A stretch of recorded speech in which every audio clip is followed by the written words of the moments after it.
Good morning, ladies and gentlemen. This is Arnis Luks here at the Freedom Forum, and I would like to welcome Yves Potvin from Canada. Welcome, Yves. Hello, good morning. No worries. And what's the weather like in Canada, Yves? It's quite hot. It's in the 80s. Okay, Uh, Fahrenheit, in, yeah. in Celsius, it's in the 30s or high 20s, Okay. 28, 29 during the Mhm. day. Mhm. But it gets cool at night for some reason. We never used to have that. Mm. But it's nice. It's comfortable. Okay. We're in the middle of winter, and it's down to top of about 14 Celsius during the day. So for us, that's almost cold weather. I think in the darkest parts of winter, it gets 10 degrees or below, but that's plus. That's not 10 degrees minus, so it's still quite mild. Okay. All right. The subject for today is how to apply social credit locally. And I just wanted to touch on a couple of things here. I'm just going to change a page just so I can build a case for you. So the page I want to bring up is essentially just to present that Canada's population in 2018, 37 million people. 37 million people, and that's just a datum. It's a starting point for us to look at. And this is the Canadian debt clock for Canada. And currently, the federal debt is $692,000 million. There it is there, $692,000 million. And this is the federal debt. This isn't the personal debt, private debt, all that sort of stuff. But the current federal debt, 692,000, which is nearly $750 billion. $750 billion. The growth of the debt per day with the federal government is 54 million.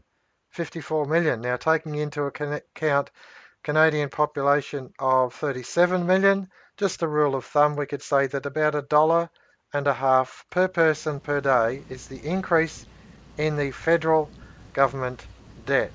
The federal government debt. And that's quite a significant starting point when we consider that that's the way the financial system in Canada is operating, that the debt is continuing to increase to the tune of $54 million Canadian dollars per day. $54 million per day. The debt is increasing and it's unrelenting. And you say, well, what the dickens is going on that the debt is going up so much every single day and it never seems to be going backwards?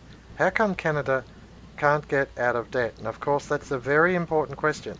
But the subject for today, okay, let's just bring it back to it. How to apply social credit locally. And your thoughts, Eve? Yeah, while you were talking, I was thinking the debt. How did we achieve this terrible debt? And I heard that it was in the trillions. You're talking one, two, $3 trillion. Hmm.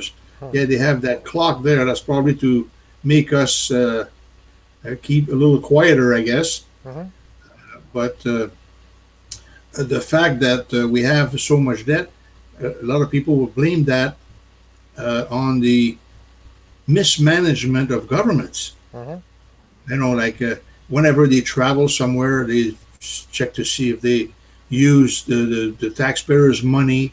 That's where all the taxes are the interest or the debts are coming from. Mm-hmm. And lower, I mean, the debt is not from small spending like that. It's got to be something else. Mm-hmm. And when we look at the how the debt is achieved, and they started, let's say, 7 years ago, and they lend, let's say, the government $100, Mm-hmm. and 7 years later, it turns out the formula turns out to be $5,900 in taxes or in loans Mm-hmm. or in debt that we've incurred, and there's still only $100 in circulation. Mm-hmm. So the formula, we can maybe look at that later, but the formula is definitely something that we have to look at because the spending comes from borrowing and reborrowing on the debt, Mm-hmm. the compound interest, and so on and so forth. Mm-hmm. And I will never understand how they can calculate their silly debt the way they are. Mm-hmm. I mean, even a kid would wonder, well, what's this, you know? Yeah, I've got to just present a thought here, Yves, and I think it's an important thought, and that is that if you like, the banking policy, or the purpose of the banking policy, is to increase debt. The purpose of the policy is to increase debt, and so it's quite effective. I'm actually going to cut across to another website I've just brought up.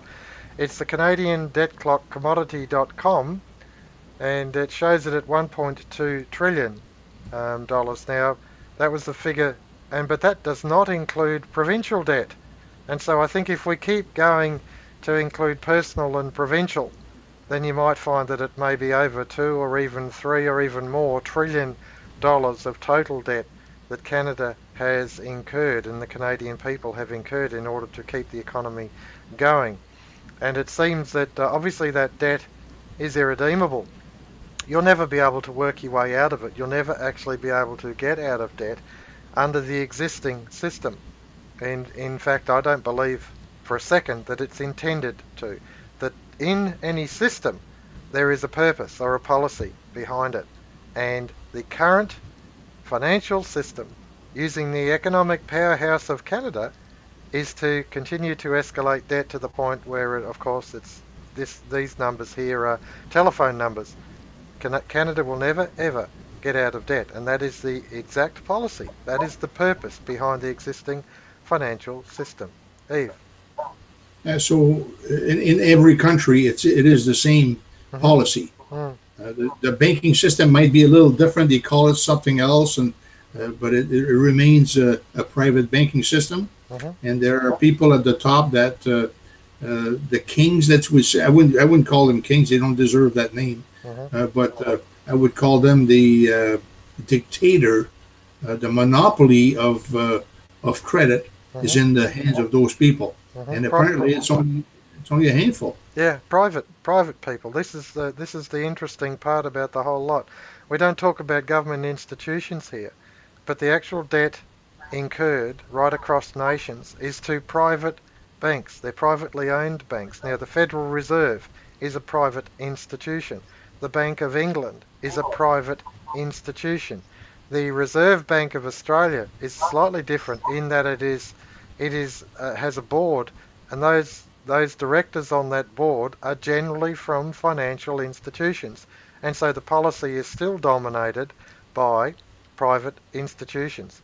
And of course, the purpose, the policy, is always to increase profit at the expense of the if you like, the host nation or the individuals. It's all about making profit, whether it's a local branch taking out a loan, you taking out a loan at a local branch. It is for the bank to make profit from you. If it's a company, make profit from the company, corporation, a city, state, provincial, or even federal government. It's all about making profit, and the profit, of course, grows with increasing debts. And so we see that not only do they reap a profit, but they impose a level of indebtedness that essentially means financial slavery. And that's really what we're looking at here.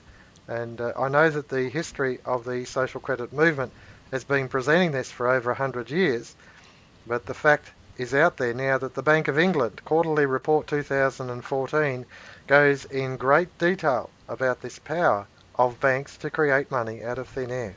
Yves. Yeah, Hmm. yeah, and you don't have to look very far. The church, the Catholic Church, the church has been denouncing it for 400 years, Uh-huh. but they've been quiet down Uh-huh. because there's so many people involved, and the word doesn't get out. Uh-huh. But the popes have denounced. I can name half a dozen popes that have denounced the system completely. Uh-huh. And I mean that's maybe another subject and another time. But uh, I would like people to know that the church isn't quiet about this. Uh-huh. You know, they always look at the church. They're trying to destroy it some other ways. Uh-huh. But when it comes to the financial part Uh-huh. of what they're talking about, they don't give us they don't give a cure or solution Uh-huh. in the church. But the encyclical shows that the lay people Uh-huh. have to get to work and correct the financial system. Mm-hmm. And we have a solution, Mm. so it's for us to present it. Mm-hmm. And part of fixing it, it would be the dividend would be a great thing right now. Mm. It would help the world. I agree. Now, the dividend essentially is a proposal that's on the table, an issue of new credit to each individual in a community.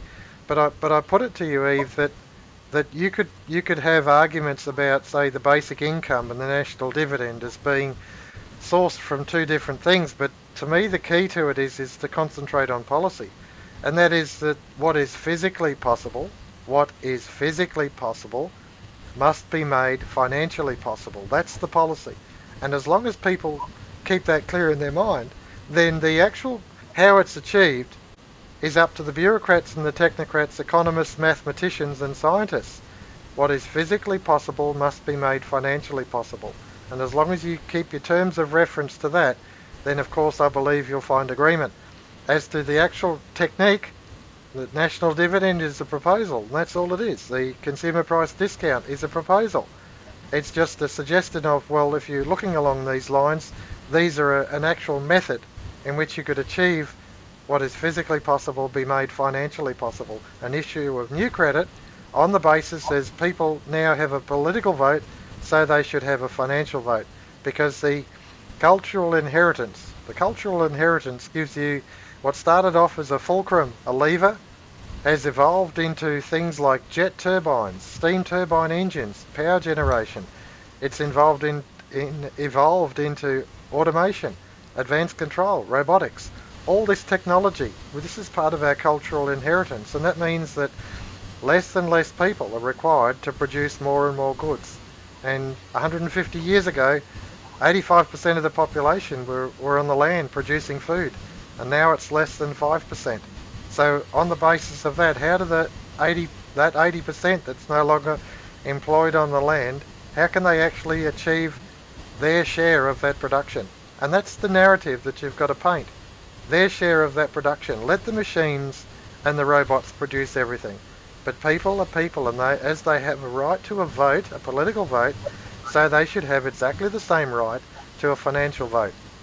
It's called or referred to as economic democracy. Economic democracy. Eve. Yeah, yeah. You could do a lot of research, and that's we can find out what it's all about. But I remember the button by Colmer I mentioned to you a few weeks ago. It says on there, modern slaves are not in chains, they're in debt. Yeah. So I'm thinking of maybe starting my own button and put on there physically, what is physically possible is financially possible. Must be made financially possible. That's right. Yeah, it is. Yeah. But Mr. One of our, the one that visited Australia, Pierre Machidon, used to tell me, because he wanted to do a short expression, physical possible, financial possible. So it's a quick thing that people, what do you mean? You know, then they start asking questions, and this is when you can talk about it. But basically, that's what we try to do at the Michael Journal. When we advertise, when we show our beret, our whatever we have to show to advertise social credit, we have flags, you know, that fly around the cars and signs on the cars. I don't know if we're able to still do that, but people will say, "What are you talking about? You know, we need taxes for this and that." You know. But coming back to each country's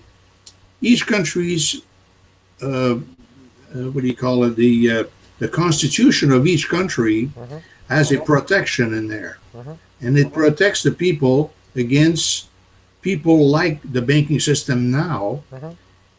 And which means that every constitution has a protection for the people. But we have one here that says, I think it was Rothschild, gave me the power to create and control the money of a country, and I do not care who makes its laws. That's right. So, I mean, we're stuck with this guy. The power of this guy has got to be extraterrestrial if we cannot deal with somebody like that. Mhm. Uh, I mean, something is going to happen. Mhm. It's bound to. I'm even thinking of the dividend. Maybe the banks will offer us a dividend Mhm. when it's time, when the debt is just not, when the world understand and the chaos is great. Yeah. People are going to cry for a solution. Yeah. And maybe the bank will use that. I don't know if it's going to be the right way, but if the bank brings out something, I wouldn't trust it myself. No. So the dividends got to come out of the people. It's going to come out of the country, out of the credit office of a country. Yeah. If it's Mhm. Canada would have the Bank of Canada back to work, this is where dividend would come from. Mhm. It wouldn't come from the private banks, the chartered banks they call it. Mhm. In Canada, we have chartered banks, Yeah. and chartered banks were put together to take control of the loans and the debts and the of governments and individuals. Mhm. The Bank of Canada has not fulfilled its function since 1973. Yeah. Yeah. The Prime Minister uh, now, his father actually was a smart lawyer, Mhm. a deviant lawyer, but he was able to put together this whole Bank of Canada and chartered banks and transfer the wealth to these private banks. Yeah. And at the same time, getting protection from the Bank of Canada Mhm. to protect these chartered banks. Mhm. So that nobody, I mean, it's the world apparently envies the Canadian banking system. Mhm. Uh, but if they knew the truth, Mhm. it wouldn't be such an attractive contract to get involved with that. Yeah. No, that's a very good point. In the Australian history, we had our own People's Bank, 1912, 1924, and it was called the Commonwealth Bank of Australia, and it was able to issue loans for the Board of Works, which essentially is the water and sewerage system um, for the state of Victoria, for the Commonwealth Railways to build a transcontinental railway from Port Augusta to Perth, um, going through Kalgoorlie, which was essentially 2,500 kilometres. Um, uh, uh, Commonwealth steamers, Commonwealth woolen mills, Commonwealth oil refineries. There's a whole history of what the Commonwealth Bank did and issuing new loans and at very attractive interest rates offered 41-year fixed interest loans for people's homes, and it also managed to process the entire war, First World War, 1914-1918 war, processed the entire war, come out of the war, and Australia was debt free. Now that was to me was a people's bank. It was a genuine bank that benefited individuals in the nation. I guess, the only flaw I saw in what was going on there was that the people were not actually receiving any form of a dividend. The country was being built up, but the issuing predominantly was through the government expenditure.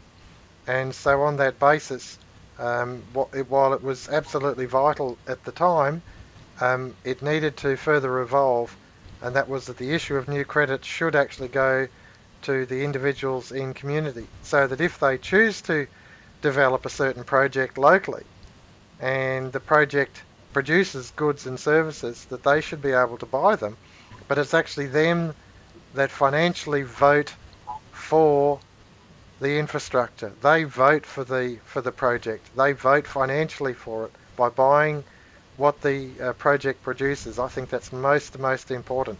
So economic democracy is an extension of the political democracy, and it's where you actually choose and refuse one thing at a time, but in the economic system, not just the political system.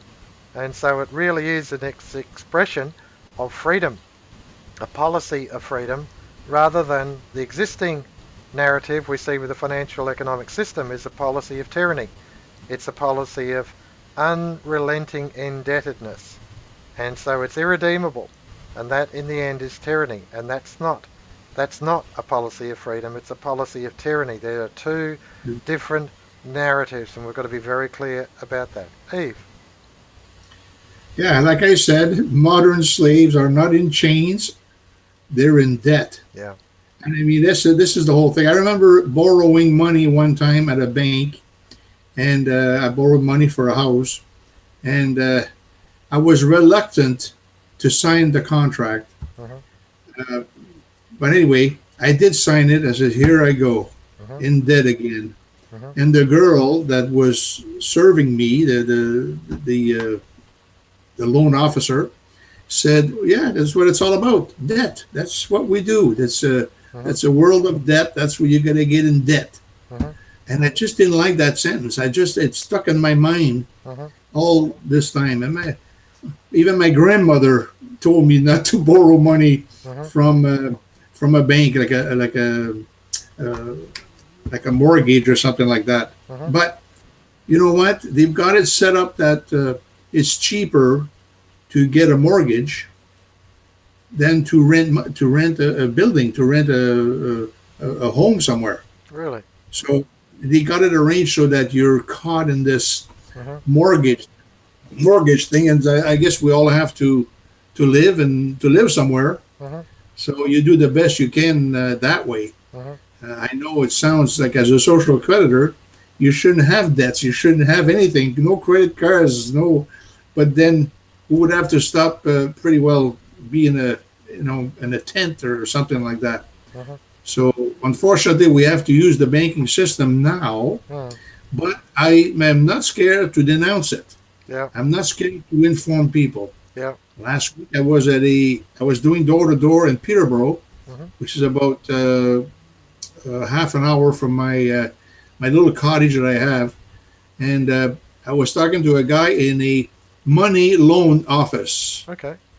I went right in and met the manager there and talked to him for 15, 20 minutes, and he was appalled. Like, it was, "Sir, thank you very much for your information. That's amazing. Uh-huh. I'll read this." Uh-huh. They kind of know what their job is. Yeah.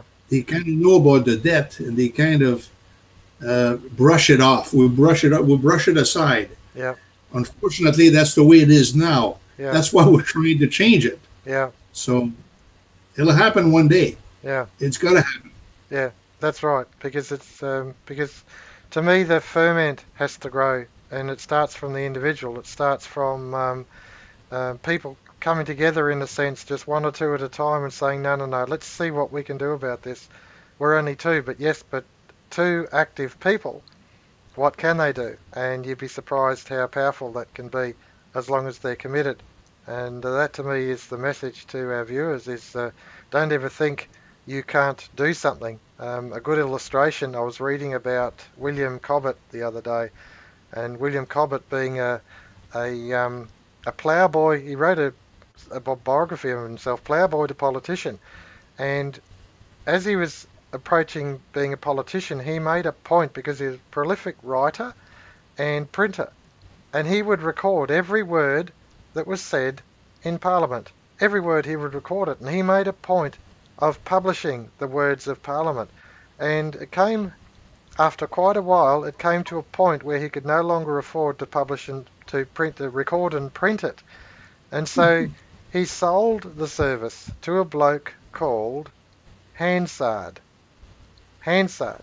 Now, Hansard is a protocol for Parliament. It's a protocol for Congress. And that is that every single word that's said or spoken in Congress is recorded and placed in Hansard. And that happens in Australia. I'm sure it happens in Britain. I'm sure it happens in Canada and United States. Every Yeah. word that's spoken. And the unfortunate area now is that while William Cobbett, as one individual, did such a sterling job, the fact is that Parliament has been subverted by the party system. Decisions are made in the party room, and then and discussions and debates are in the party room, and it's only the majority party that actually really gets the vote. They come back out of the party room into Parliament, and just the voters are voting block, and that's it. The laws are passed. What needs to happen now is that every word that happens in the party room needs to be recorded so that Hansard is not undone. The idea of the discussion is recorded for posterity. I think that's most important. But it's, again, to me, it's all about policy of freedom, policy of tyranny. The party system was developed to undo the policy of freedom and impose policy of tyranny. It continues on. There's many, many shapes and forms to it. So I'm really enjoying this discussion, Yves, but I'm mindful of the time, and it comes and it goes so quickly. That's the trouble. Do you want to pick up a major theme just to sort of work this through before we close this today's forum out? Well, the elections are becoming the federal elections are coming soon, Hmm. and politicians are making just the most idiotic uh, moves. Hmm. Uh, I mean, what can you say? The guy is trying to meet the budget in Ontario, Hmm. so the premier of Ontario is cutting out all kinds of stuff that we've built up over the years Hmm. to help the poor, to help Hmm. the hospitals, the doctors, to help everybody. Hmm. And now he's starting to undo that. Hmm. We gotta.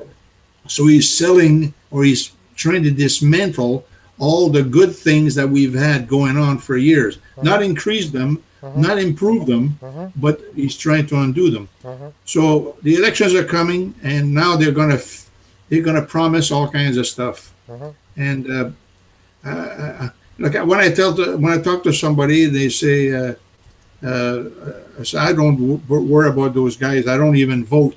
They get offended by that. Hmm. And I understand why they get offended because, we've got to vote. It's our duty and all that. Yeah. But what do you do when you've got no choice? There's nothing there. Hmm. Anyway, so to make the long story short, the politicians make certain decisions because they're pushed into that with the system that we have.